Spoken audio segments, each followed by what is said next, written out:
Hezký den všem divákům Sportu TV, přeje Aleš Svoboda. Máme pro vás připraven ještě sestřih klíčových okamžiků 17. kola nizozemské Eredivisie.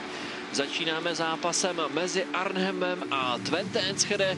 Vitesse v tabulce na 6. pozici, ale v posledních dvou zápasech získal pouze bod.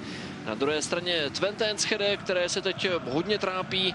Tahle sezona navazuje na závěr té minulé, kdy se Twente přestalo dařit, přišly finanční problémy, s tím související odchody hráčů a Twente je v tabulce až na 16. tedy barážové pozici. Favorit utkání tedy byl jasný a byli to domácí žlutočerní, kteří i začali z hurta a v 10.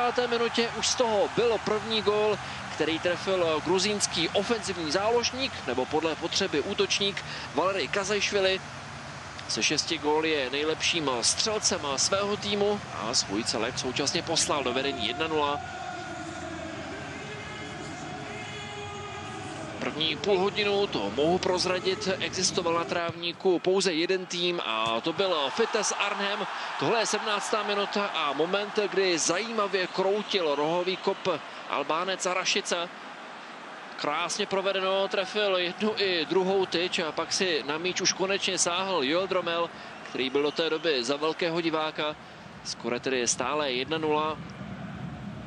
Vitesse ale bylo blízko zdvojnásobení toho náskoku. Další akce ale následovaly. Tohle je 18. minuta. Nakamba, Rašica a 2-0 pro Vitesse.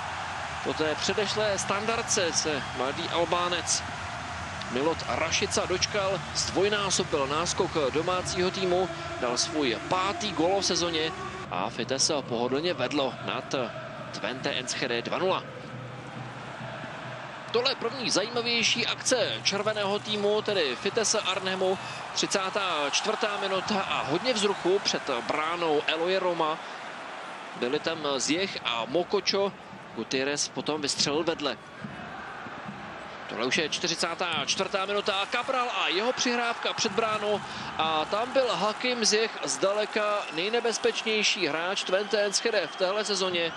Ziyech dal už svůj 10. gól na podzim a dal tak Twente naději a kontaktní gól.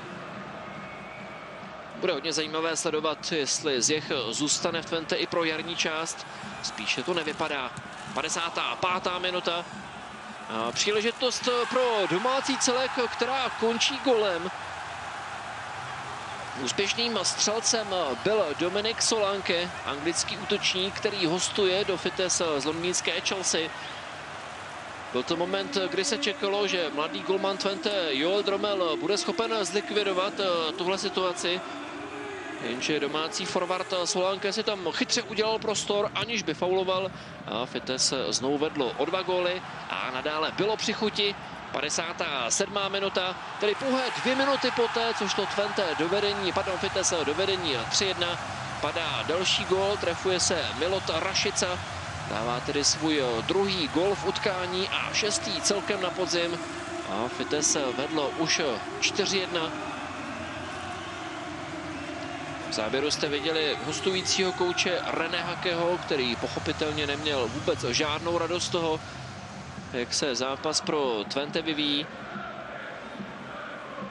Twente tak potvrdilo roli nejhoršího týmu v Eredivisie na trávnicích soupeřů. Z 8 zápasů zatím má pouze 3 body a po tomhle zápase bylo jasné, že se to nezlepší. Na 5-1 zvyšoval v 82. minutě po hlavice Olinika Van Bien, který si dal vlastní gól.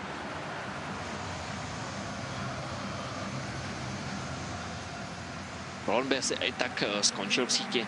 Na závěr ještě střídání, odešel Milot Rašica, místo něj přišel na hřiště Michel van Bergen, teprve 16letý hráč, který se tak stal historicky nejmladším hráčem, který kdy v Eredivisie nastoupil za tým Vitesse Arnhemu.